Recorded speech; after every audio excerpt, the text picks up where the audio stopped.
everyone, welcome to my channel. Thank you so much for joining me today. As you can tell by the title above, today's video is going to be about my birth story. For those of you women who have experienced childbirth, perhaps what I share is going to resonate or take you back to those moments where you were going through it. For those of you who have not experienced birthing a child, just keep in mind that my story is unique to me and that every birth story is different. There's not one birth story that is exactly the same. Whether you're an expecting mom or whether you want to have children in the future, don't feel as if it's going to go exactly like mine. Because if I'm speaking about pain, your pain tolerance may be through the roof or very low. And that's situations sometimes that alter your birth plan. Okay, so let's get started then.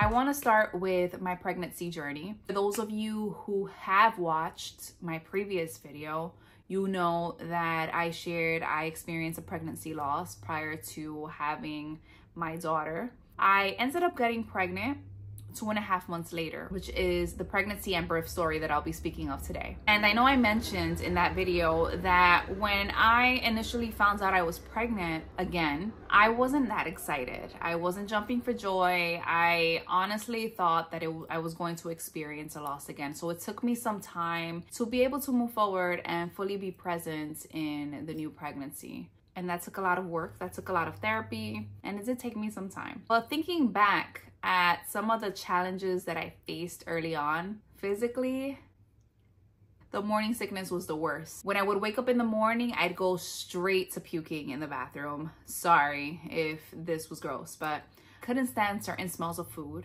too. And I cook my food at home, and it was the biggest hassle because I could not smell garlic anymore. And I love garlic, but I could not smell it, taste it, nothing. That lasted a couple of weeks. After the morning sickness died down, I was like, great, I'm in heaven. I started having cravings. The cravings were pretty odd to me because it was the middle of winter and all I wanted to eat was hot dogs. My husband would go out, even if it was 10 degrees outside, I needed to have a hot dog. That lasted a couple of weeks. I then started craving papaya. I would have papaya in the morning, sliced up. I would also, every single morning, I'd have a papaya shake. That also lasted a couple of weeks. And you know what I find strange? That I've always been the type to love sweets. I love sweets. I can indulge in chocolate. Chocolate is my weakness. And I wasn't really craving chocolate during my pregnancy. I was not craving like the sweets.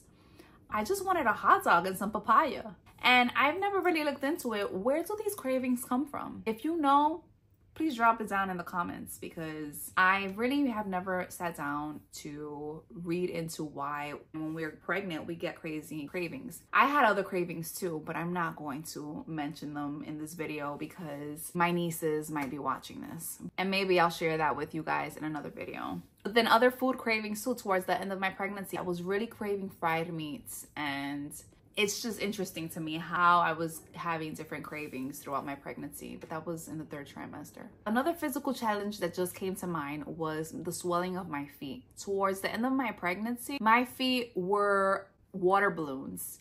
They were swollen sausages. You would press into them and the dent would stay there. I had to maintain my feet elevated.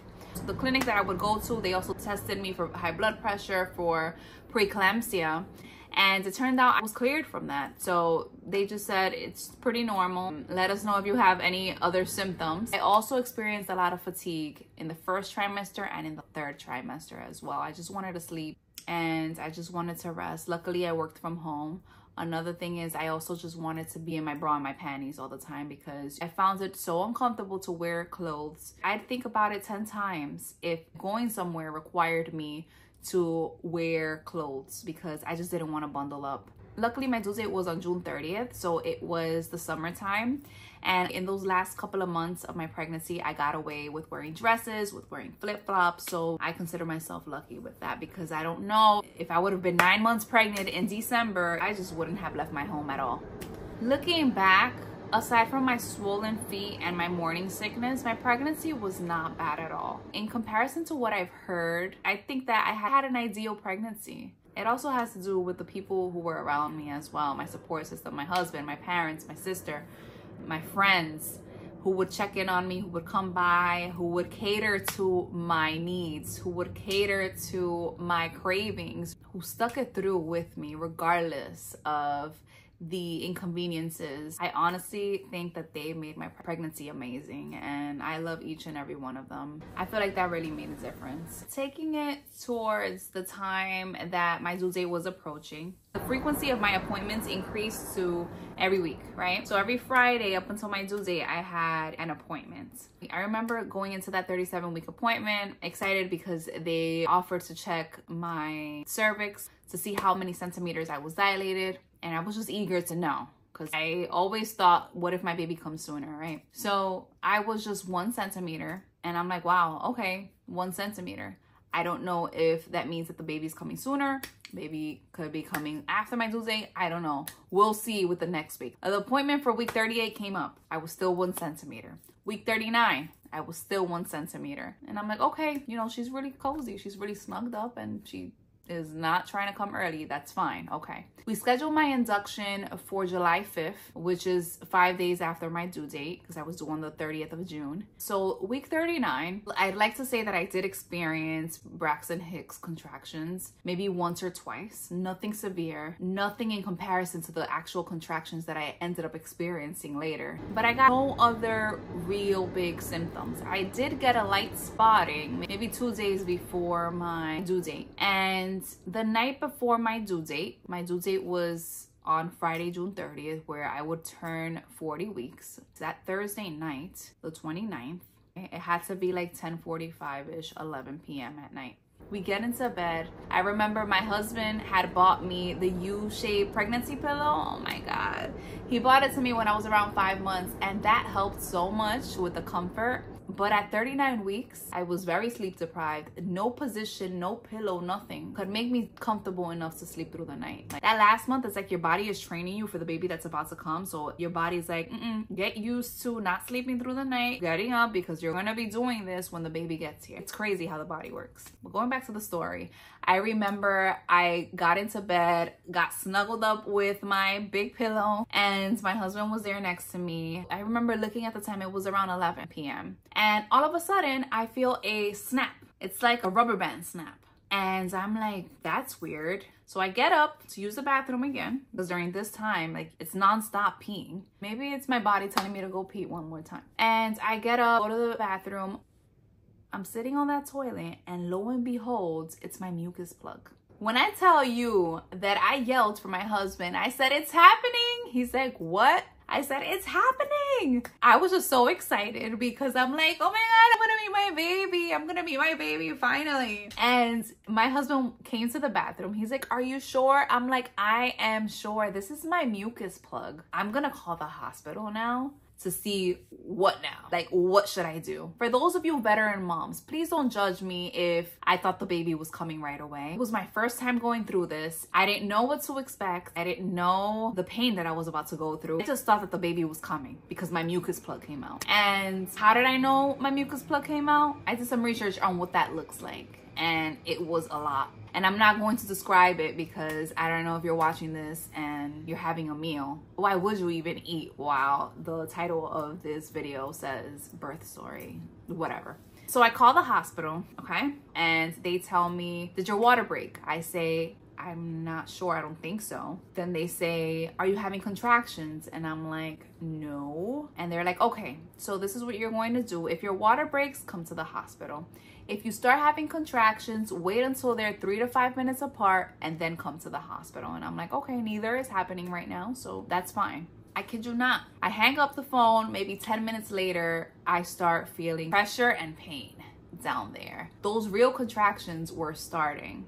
So I tell my husband, this baby is coming. So immediately he's trying to put together, I laugh because he had been postponing putting together the stroller and the car seat. It was still in its box up until that night. So he quickly runs to get the stroller and the car seat box and opens it up and starts putting it together. And I'm like, let me help you read the instructions at least. I need a distraction because these contractions are happening and I need to get my mind off of it. And at the time, the contractions were happening like every 11 to 12 minutes. I actually had an app that would keep track of the frequency and the duration of the contractions, and it also would tell me when to head to the hospital. So I was keeping track of it, and then I'm here with the instruction manual, how to put together the stroller, how to put together this car seat and the buckles and the belts and whatever. And he's scrambling on the floor and he's trying to put it together, and I'm just, every time I would get a contraction, I would just pace myself to breathe. And it's just so funny to me because of the lack of experience that I had with this type of situation. There was no research, no education that was going to fully prepare me for what I was about to experience. You could read about things, you could hear it from another person, but when you're going through it yourself, it's a completely different ballpark. So I remember the contractions continued and they reached to 10 minutes. We end up calling my mom, part of my birth plan. I wanted my mom to be in there with my husband in the delivery room. So we call my mom, we update her. She's up and willing to go if it's time for me. So we're just keeping her in the loop. And the contraction pain just kept getting worse and worse. And some contractions would last like a minute long. And it would vary. My excitement was still there, but my nerves were creeping up on me. You know, my mind went where I started questioning me and myself, asking myself, am I really going to be able to push out a baby? Am I really going to be able to sustain the pain? But then I thought back, my body was made for this. Of course I'm going to be able to push this baby out. Of course I'm going to be able to find the strength somehow, somewhere, to be able to deliver my daughter and see this pain through. Every time the pain got stronger, I kept in mind, my body was made for this. My body was made for this. I'm gonna be okay. I'm gonna push through.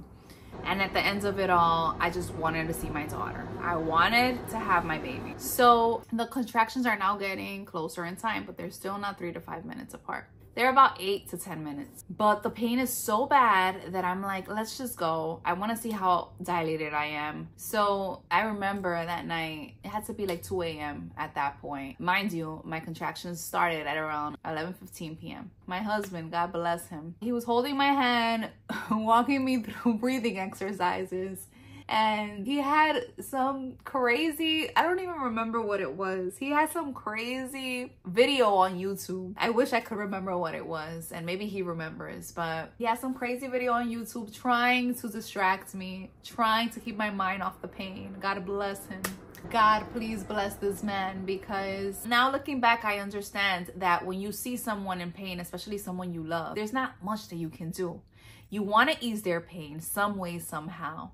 And I could just picture what he was thinking in his mind. He's in desperate mode, trying to figure out what else can I do for this person.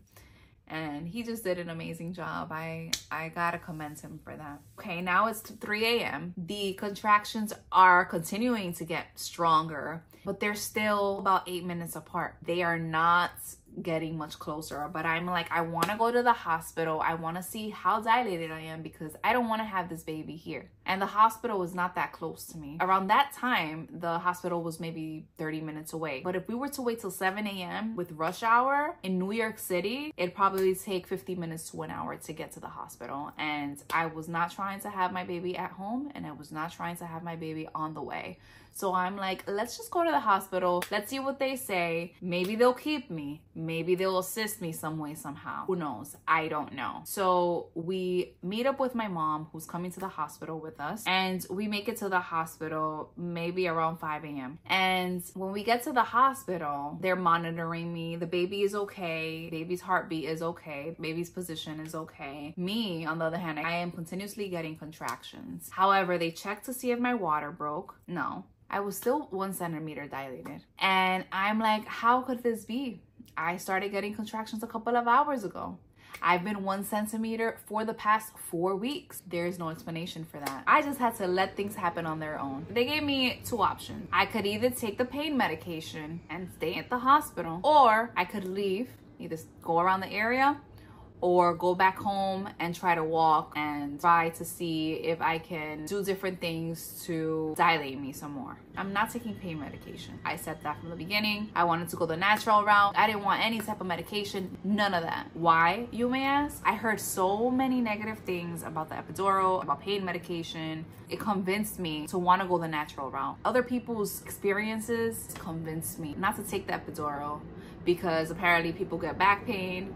And with any medication, I didn't want to be in la la land. Like, I wanted to be present. So I heard so many things, and stay tuned because my birth plan went out the window. That's one other thing that I'm going to say, that if you have a birth plan, throw it away. Because my opinion, again, my opinion, my experience, me, this is me. Coming from a first-time mom, me, a birth plan for what? The only thing that wasn't my birth plan that actually happened was the people who were going to be in that delivery room, which is my husband and my mom.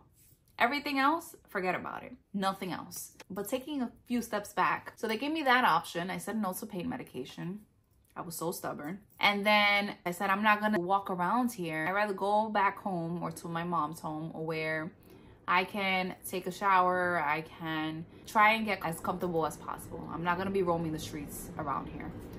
So what we did was go back to my mom's place because she has a big backyard, and I was able to walk back and forth. She had this medicine ball and I was able to sit on it and try and do something. It was just a really, really exhausting day because I was so sleep deprived. Whenever I tried to take a nap, the contractions would wake me. I was just in pain. Nothing really was alleviating it. God bless my mom as well. She was trying to comfort me as much as possible. She offered me her bedroom. She offered me clothing to shower. She offered me food. She made me soup. And it's just funny because I was around my family, but it's like if I wasn't really present, like I was just focused on my baby and I was focused on the pain because it was just consistent. I have to pat myself on the back because I was really stubborn. My poor body, I put it through more pain by saying no to medication. And my God, have things changed since.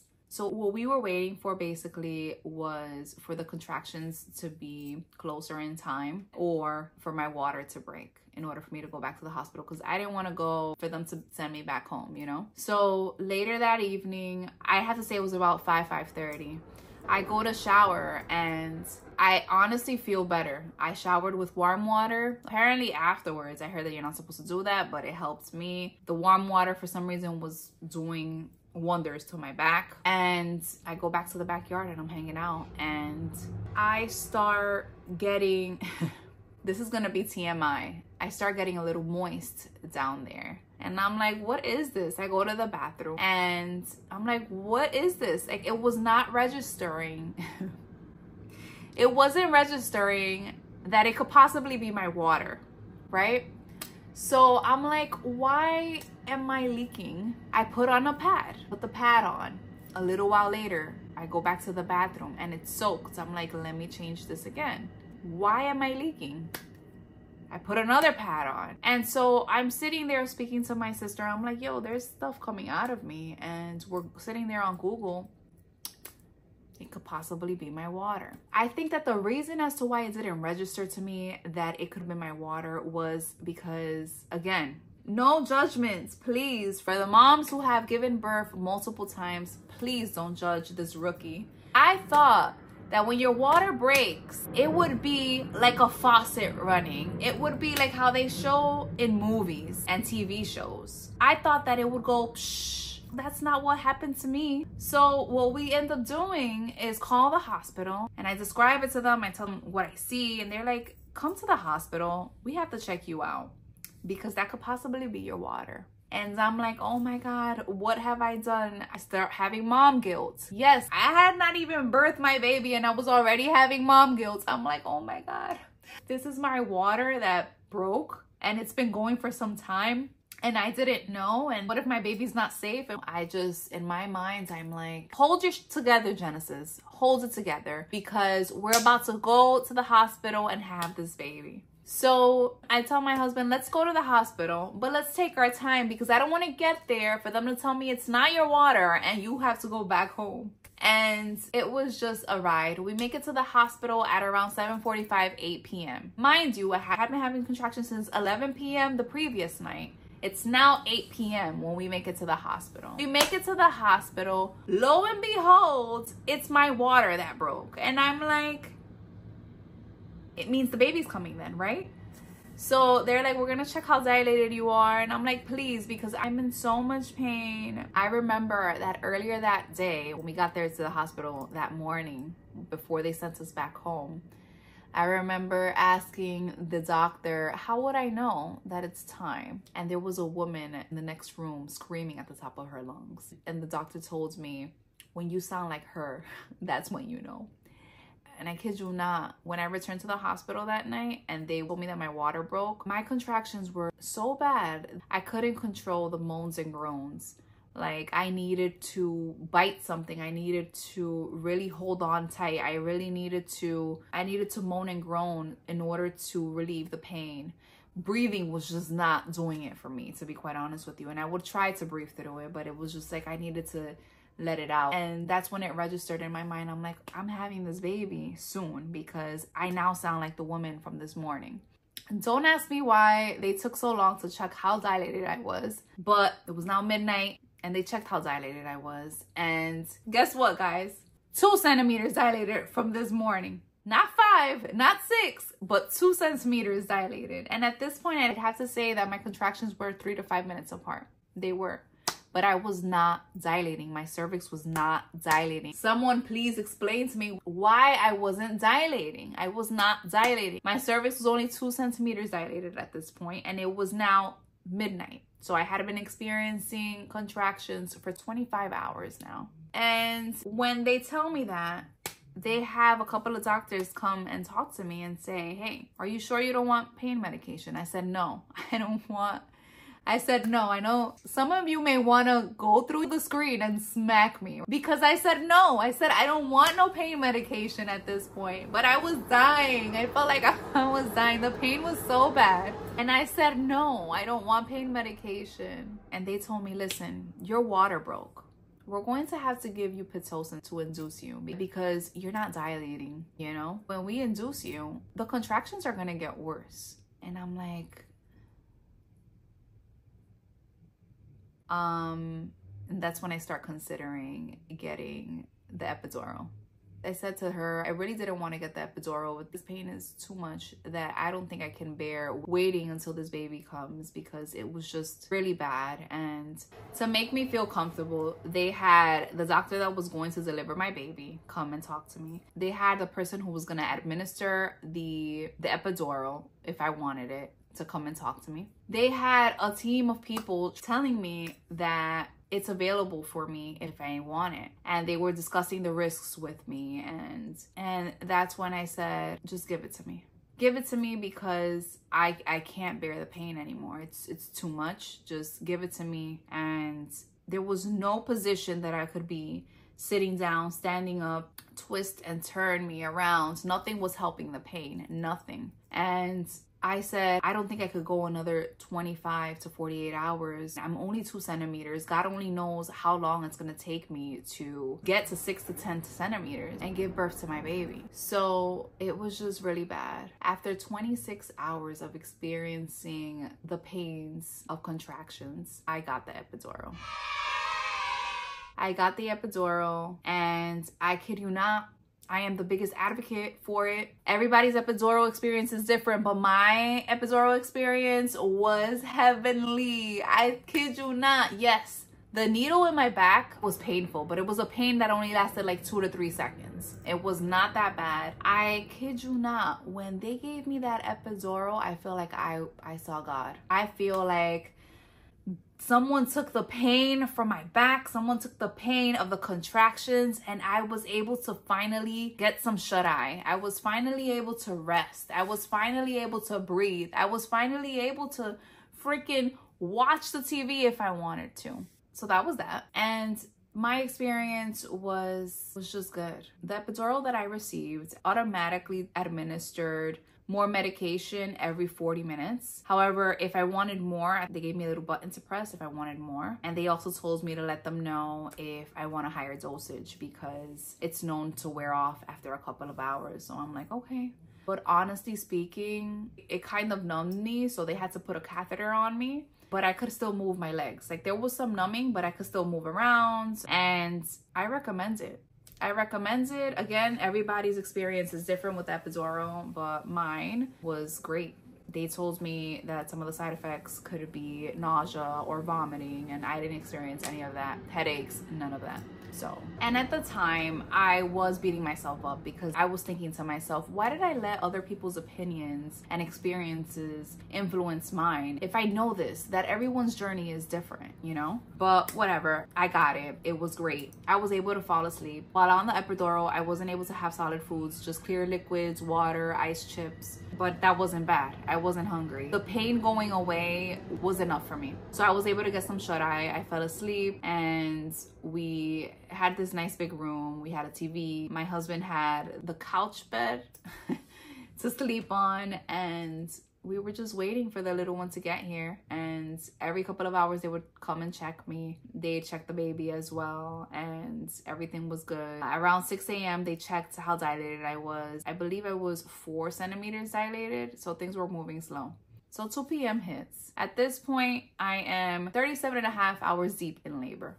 And the contractions were happening, but I started to feel the pressure and the pain again. So I'm like, I think it's time for me to ask for another dosage because I'm starting to feel these pains again. And so I called the nurse. She's like, yeah, great. We will get you a higher dose. She comes in, they administer it, and I'm back to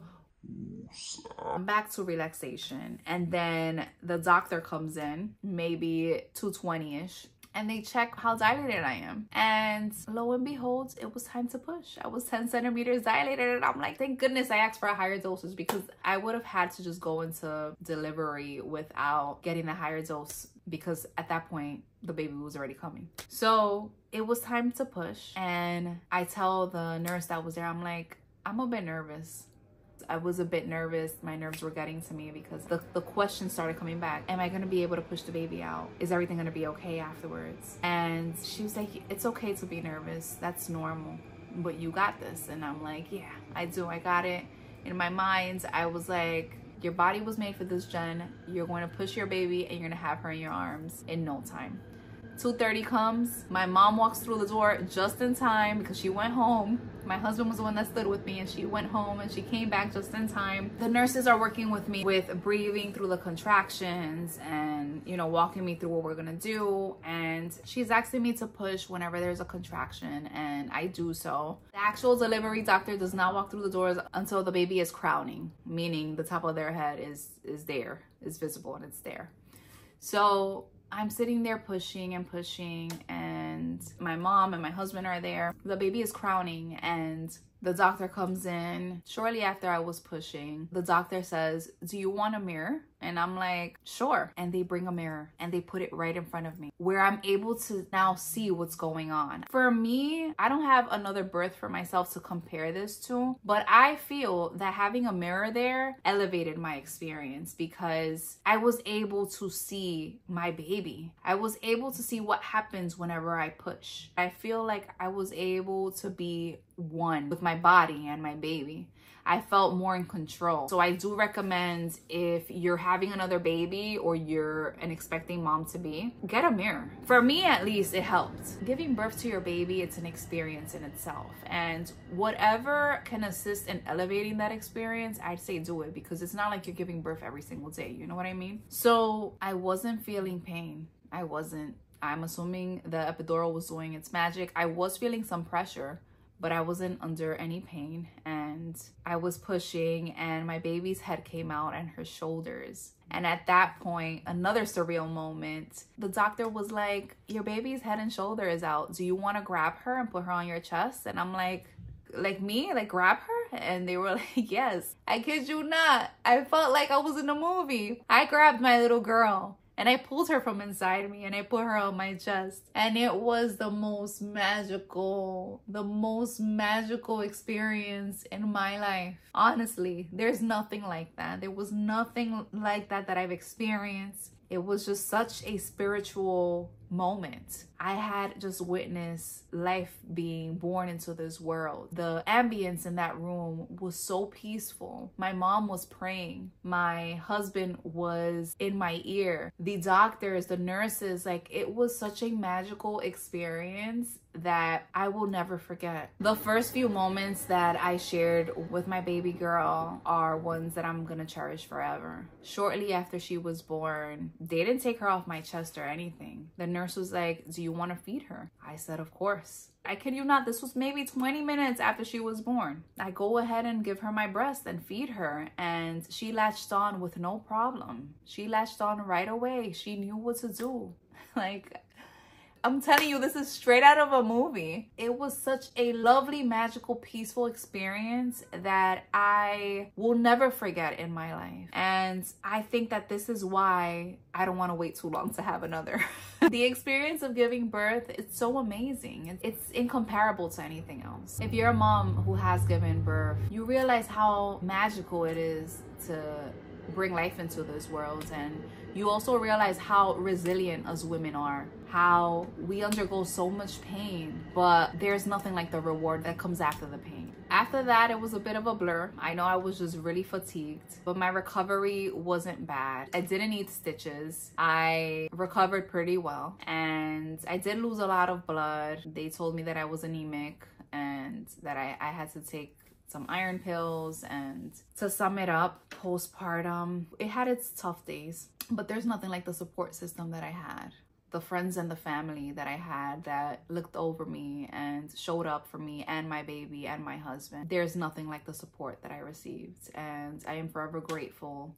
Looking back, almost 11 months postpartum, I have learned to love my body in ways that I never did before. I have learned to trust my body as well. It's just amazing. Like, I just want to give some of what I feel from this experience to every woman out there, whether you have a baby or not. Like, I want you to feel this because it's something that is so powerful. I feel an immense gratitude and empowerment after giving birth. For expecting parents or moms to be, my advice is to be flexible. You may have a birth plan, but just be flexible because things may change. And just trust your body's ability. Trust your instincts. And just surround yourself by your support system during these times, because it really does help to have those who really care about you by your side during these moments. There's so much more I want to share, but I just want to thank you for listening to my birth story, and it's a story like no other, and I would most definitely do it again. I was in labor for 39 hours, and it's something that I would most definitely experience again because of the immense blessing that I now have.